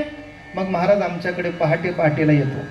एक दिवशी घडलं काय यशोदे, माझी पोरगी झोपलेली होते, पलंगावर झोपलेली होती आणि हा तुझा कृष्ण परमात्मा आला, काना लाला आला तुझा.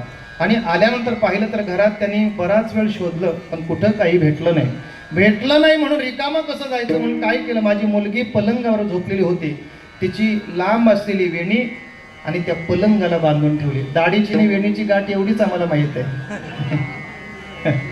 पण ही मारलेली गाठ होती महाराज, त्या पलंगाला गाठ मारली आणि पलंगाला गाठ मारल्यानंतर कृष्ण परमात्म्याने सांगितलं आम्हाला देत नाही का, आणि मग तिच्या कानामध्ये भोग केला आणि परमात्मा निघून जातो.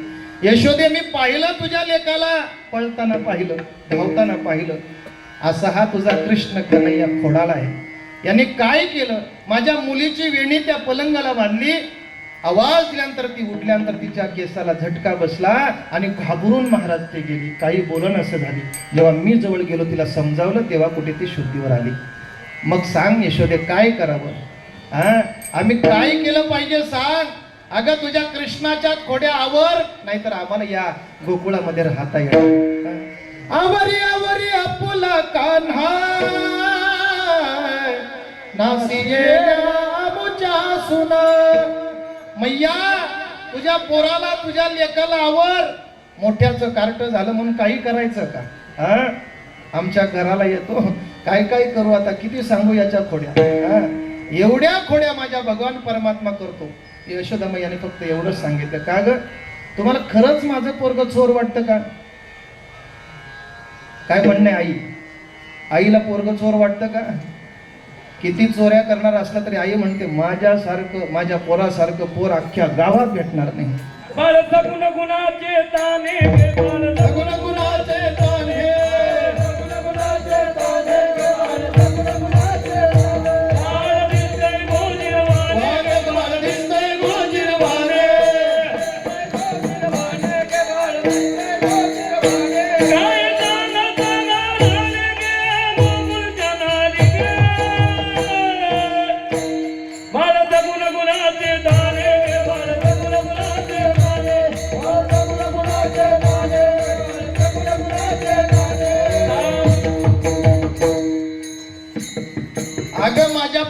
पोराकडे पाहून तुम्हाला असं का वाटतं माझा पोरगा चोरी करणारा असावा?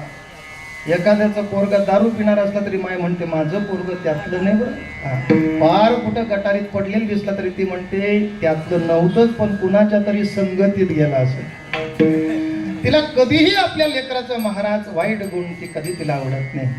लक्षात घ्या, ती कौतुक करत असते. यशोद्या माईने सांगितलं, अगं माझं बाळ असं का? बाळ सगुण गुणाचं तन ग, बाळ दिसतय गोजरवण, काय सांगता करान ग गोकुळच्या नारी. अगं तुम्ही काय सांगता महाराज?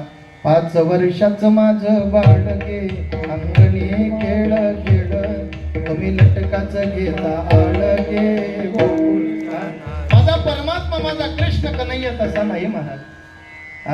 माझा परमात्मा कसा आहे महाराज? महाराज सांगतात बघा, अगं तुम्ही 12 घरच्या वारा गे गोकुळच्या नारी, श्रीरंग माझा वेडा गे, याला नाही दुसरा जोडा, तुम्ही याची संगत सोडा गे गोकुळच्या नारी.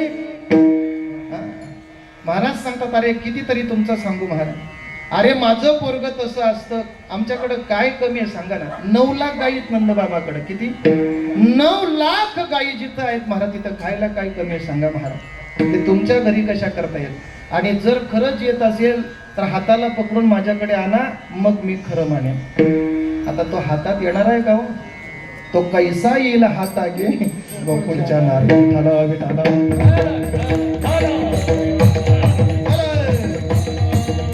आणि एक दिवस गंमत अशी झाली महाराज, परमात्मा अंगणात खेळत असताना मग स्वतःच्या घराजवळच एक गंमत माझ्या परमात्म्याने केली.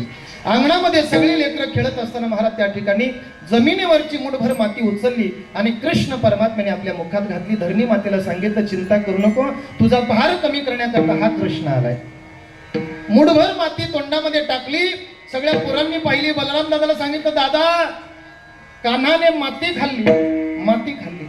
लगेच पोरं धावत गेली महाराज यशोदा मैयाला सांगायला, मैया मैया मैया कृष्णाने माती खाल्ली, तुझ्या लालाने माती खाल्ली बघ.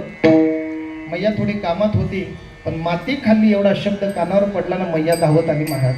धावत आली. कृष्ण परमात्म्याला विचारते, कन्हैया लाला सांग, तू माती खाल्ली का रे? यशोदा मैयाला कृष्ण सांगू लागला, आई मी काय तसला दिसतो का तुला माती खाणारा? आई ग आई नाही खातली मी आमाती, आई ग नाही खातली मी आमाती.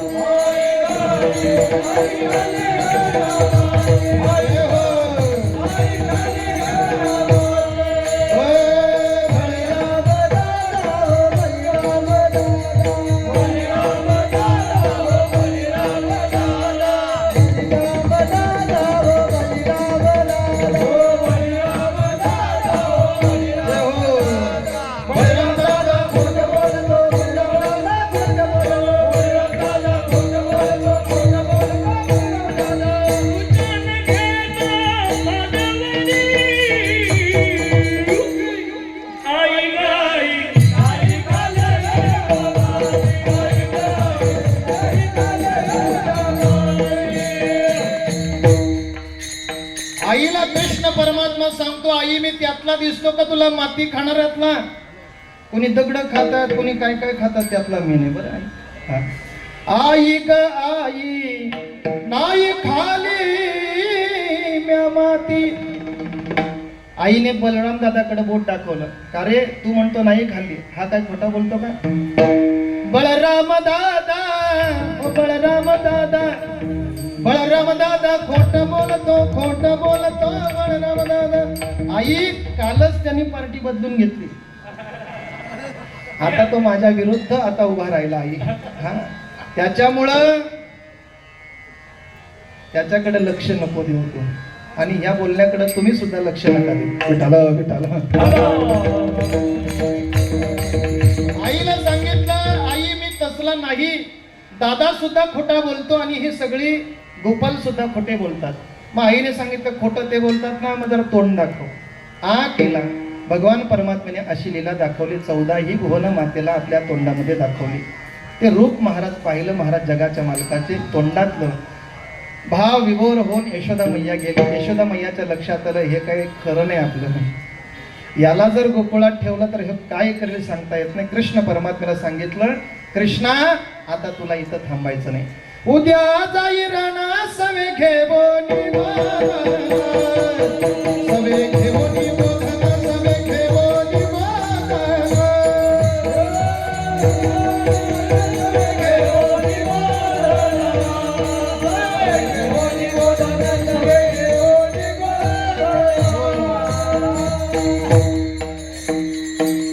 उद्या जाई राणा सवे घेवोनी बोधन, उद्या जाई राणा सवे घेवोनी बोधन, सवे घेवोनी बोधन, सवे घेवोनी बोधन. महाराज त्या ठिकाणी परमात्म्याला सजवलं, नटवलं, अनेक खोड्या केल्यानंतर परमात्म्याला सजवलं. खांद्यावर कामली, हातामध्ये काठी घेतली आणि गायीच्या पाठीमागे गायी चारण्याकरता भगवान परमात्मा निघतायत महाराज. पण तिथं गेल्यानंतर सुद्धा गप्पू बसला नाही. गेल्यानंतर महाराज आपल्या मंजुळ बासरीने त्या ठिकाणी अनेकांना मुग्ध करण्याचं काम केलं. गोपिका महाराज कामामध्ये असताना देवाची बासरी कानावर पडली की सगळ्या मंत्रमुग्ध होऊन जातात. सगळ्या काम विसरल्या, कामधंदा, सगळ्या कामधंदा त्या विसरून जायच्या. मग गोपिका एक एक यायच्या विचार, कृष्णा, हे कृष्णा, आता गावातून तू बाहेर आलास, आता तरी मुरली नको वाजू. नको वाजवू श्री हरी मुरली, तुझ्या मुरलीर तानू हरली रे. नको वाजवू श्री हरी.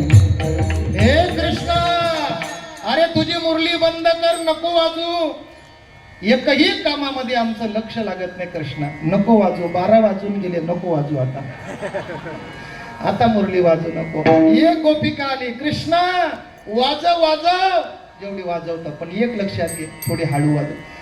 धीरे से बजाना बंसी बजाने वाले, धीरे से बजाना बंसी बजाने वाले, बंसी बजाने वाले, मुरली सुनाने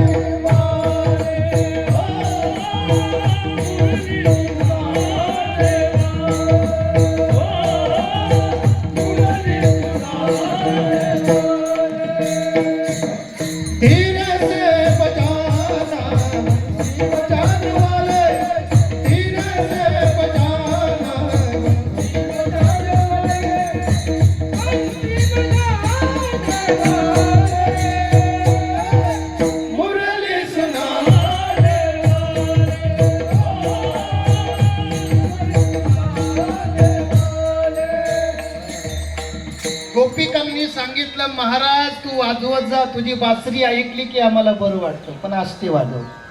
याची तक्रार आहे, वाजू नको ना, आम्ही म्हणतो वाजव. धीरे से बजाना बंसी बजाने वाले. कृष्णाला महाराज अनुमती दिली वाजव, आणि कृष्णाने बंसी वाजवली की गायी वासर सुद्धा शांत बसायचे महाराज. एवढी मंजूळ बासरी माझ्या भगवान परमात्म्याची. अनेक खोड्या, अनेक खेळ परमात्म्याने त्या वृंदावनामध्ये केले, आणि त्या ठिकाणी गायी राखत असताना काही लीला परमात्म्याने केल्या. आणि असं करता करता आता हे दुपारचं ऊनही तापलं, आणि गोपालांनी सांगितलं, कृष्णा आता बस झालं, खांदी भार पोटी बोल.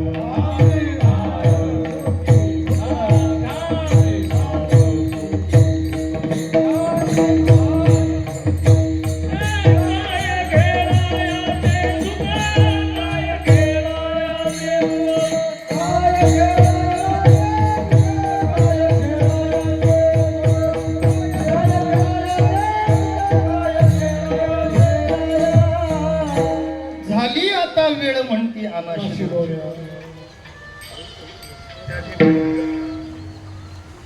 भूक लागली गोपालांना, सगळी इकडे तिकडे पाहायला लागले. कृष्णा घरश काहीतरी खाऊन आला असतील, आमच्या पोटाकडे बघ जरा, नाही का? तू चांगली द्वाद सोडून आला तिकडे मुकादम बाबाकडे, आमचा विचार कर ना. तुला बरं आहे महाराज, आम्हाला भुका लागलेत. आता कृष्णा परमात्म्याने सगळ्यांना कमलाकार बसवले, सगळ्या शिदोऱ्या एकत्र केल्या, आणि त्या ठिकाणी भगवान परमात्म्याने तो काला तयार केला. आजच्या अभंगात जसा एके ठाई काला तुका म्हणे भावी काला, एकमेका देवमुखी सुखी घालू हुंबरी. भगवान परमात्म्याने तो काला आणि त्या गोपालांना देण्याकरता सुरुवात केली. भानुदास गीते गात प्रसाद देतो पंढरी. गोपाल कृष्ण भगवान परमात्म्याने तो काला महाराज त्या ठिकाणी यमुना मैयाच्या तीरावर गोपालांना दिला. तोच काला आपल्या या ठिकाणी कोण गावामध्ये आपल्याला साधू संतांच्या समवेत प्राप्त होतो. हे आपलं परम भाग्य आहे. आजची ही काल्याच्या कीर्तनाची सेवा, आज या काल्याच्या कीर्तनाच्या सेवेची सांगता या ठिकाणी होत आहे. आता जशा सूचना मिळतील त्या सूचनाचं पालन करा. माझं कीर्तन झालेलं आहे. सगळ्यांनी मोठ्या प्रेमाने माझ्या ज्ञानोबाराय तुकोबारायांचं भजन करा. ज्ञानेश्वर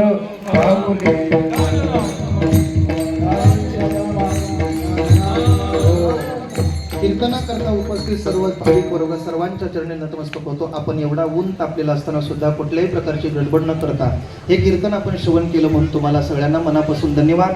सगळे या ठिकाणी गुणीजन मंडळी, आळंदीवरनं आलेले हे सर्व बालगोपाल मंडळी, कलाकार, गुणीजन वर्ग, गायक असतील, वादक असतील, मृदुंगाचार्य, विणेकरी बाबा असतील, टाळकरी असतील, सर्वांच्या चरणी नतमस्तक होतो. आदरभाव व्यक्त करून आपल्याला सगळ्यांना सप्रेम जय हरी. आपण या ठिकाणी उपस्थित राहिला. आमचे कराळे बंधू या ठिकाणी उपस्थित आहेत. आदी करून महाराज या ठिकाणी या मंदिराचे ट्रस्ट असेल, ग्रामस्थ मंडळ असतील, आपण सगळ्यांनी तन मन धनाने सहकार्य करून हा उत्सव उत्तर वाढवण्याचा आपण प्रयत्न केला. पारायण मार्गदर्शक आपल्या समोर उपस्थित आहेत. दत्तात्रय महाराज यांच्या मार्गदर्शनाखाली आपण ज्ञानेश्वरीचं पारायण आदी करून ग्रामस्थांच्या सगळ्यांच्या सहकार्याने गोड आपण या ठिकाणी हा उत्सव संपन्न करत आहात. आपल्याला या ठिकाणी मनापासून धन्यवाद. ही सेवा माझ्याकडे नवनाथ दादांनी सुपूर्द केली, त्यांना सुद्धा मनापासून धन्यवाद देतो.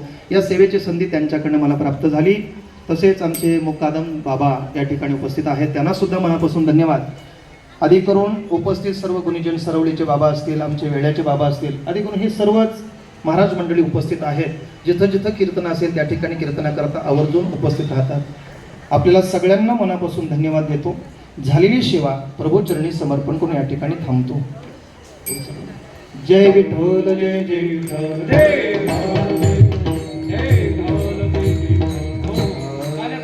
बोला. शिंके लाविले दुरी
मुख पसरोनी कडे मुख पसरोनी कडे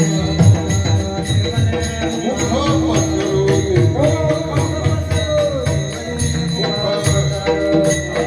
कंठी धरना कृष्ण मणे अवधा जले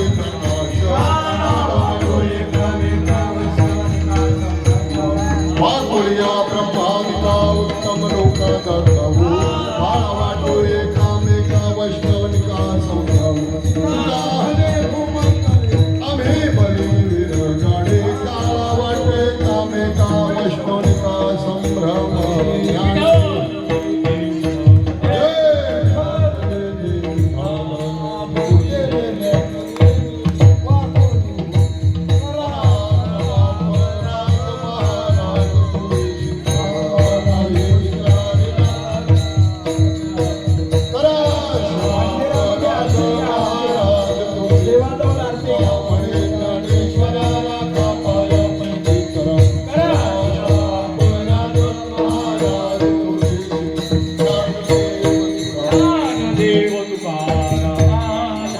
समाधान तुमचे टिके. आधाराव गावे श्रीमना येत नाही नारायणा. आशीर्वादे कपडे ते सापड आधाराव गावे श्रीमना येत नाही नारायणा. तुकापणे भोग दिला निवार आधाराव गावे श्रीमना येत नाही नारायणा. करुणी आनंदी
जन्मजन्मी तुझा सणकरिता वारी तुकवणे दे आई सत्ता संग सर्वकाळ अखंड प्रेमाचा करिता वार करी चुकवणी दे आई चंद्रभागे स्नान तुका मागे केला करिता वार करी वारी चुकवणी दे आई अल्पायुष्य व्हावे तयामुळा माझे आज हरच्या दासा कल्पनेची बाधा न हो गवळे संत मंडळी सुखी असो अवकाराचा वरान लागून अभिसा माझ्या विष्णुदासा भाविका नामामुळे तयासावे कल्याण जामुखी गान आंदोलन कल्पनेची बाधा न हो गवळे ही संत मंडळी सुखी असो मागणी ते तुझ प्रति आहे देशील तरी आहे पालना या संताशी निर्वी हेची मद दे आणि तुझे काय नमागत तुका म्हणे आता करुणा उदार तू होई मदती पायी संताचे या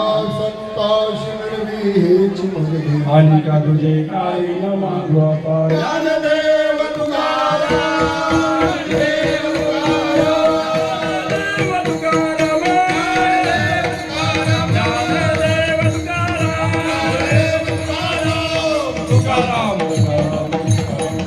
श्री अनंत मधुसूदन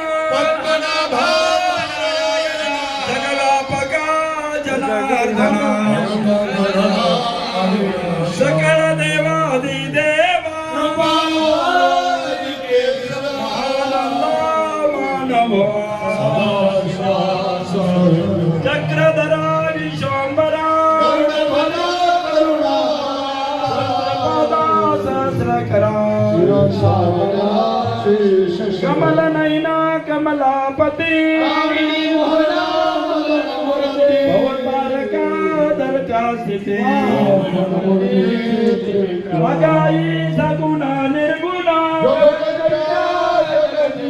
वसुदेव देवकी नंदना तुकाला लोटांगणी गीत करीत से विनवनी सकळ देवादी देवा महानंदा मानभवा आता विश्वात्मके देवे तुझोनी मजलावे पसारे जे घरांचे कटे तांडो सत्कर्मीला सेवा पडो मैत्र जीवांचे दुरितांचे तिमिर जावो विश्व धर्म सूर्य पावो जो देवांचे लतोटे लावो प्राणीनाथ वर्षाच्या संग मंगळे ईश्वर निष्ठांचे मान्य आली अनवरत भूमंडळी भेटवता कल्पतरुचे आरव चेतना चिंतामणीचे गाव बोलतील चंद्रमेय मार्कंड देता पहिना ते सर्वाय सदा सज्जन किंबहुना सर्व सुखे पूर्ण होऊनी लोके पटली द्वादी पुरुकिया खंडित आणि ग्रंथा उपजवी विशेष लोके दृष्टादृष्ट विजय होवा हे तमने श्री विश्वेश्वरावो हा होळी दान फसावो नेनेवरी ज्ञानदेव सुखिया झाला नेनेवरी ज्ञानदेव नेनेवरी ज्ञानदेव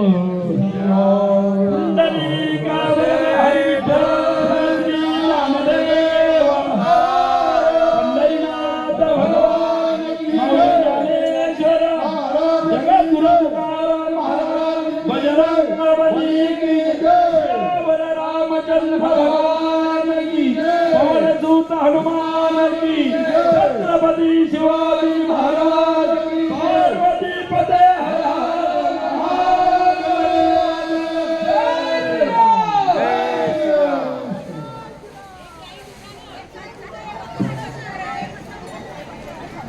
श्रोते भाविक